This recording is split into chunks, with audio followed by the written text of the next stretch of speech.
Even the health department admits the conditions these food vendors face on the streets are less than ideal. What we found is even further food for thought. Like many downtown Richmond workers, Brian Katz and Christine Concepcion often enjoy a meal from a mobile food cart. 3 times a week, yeah. It's good, it's filling, it's cheap. And on this beautiful fall day, it seemed the lunch option of choice.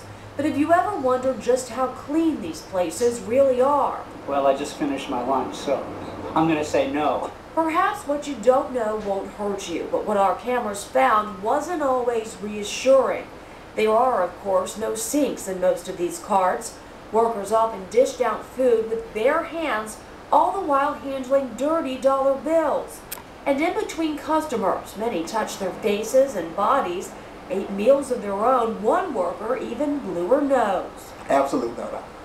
Absolute no-no. You know, that's the time when you need to wash your hands. People just sometimes don't really consciously think of where their hands are going, what they're touching. Something that happens with food handlers in all situations. But Health Department Director Gary Hagee says while street vendors are held to the same inspection standards as restaurants, the conditions can be much more difficult. A restaurant, you have a fixed environment, basically their interior, they're not exposed to the elements, so we have a higher level of safety. As in a regular restaurant, Hagee says keeping your hands clean can be the biggest challenge. When we discussed this with the woman who blew her nose, she said customers have no cause for concern. I always go over here and do this every time I blow my nose, every single time. And as for not wearing gloves, I don't touch any of the food. See, I take a napkin and grab the bread, like that, I don't touch it, and I just use the handles.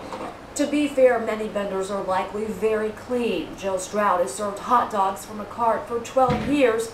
She says cameras or no cameras, she would never be caught without gloves. There's just no reason for it. It grosses the customers out. They're very picky, and they'll call the health department in a heartbeat.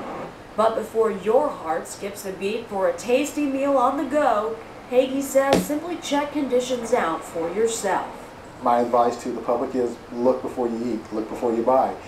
Stand back and watch how they're handling things. You just observe it, and if something doesn't look right to you, go somewhere else.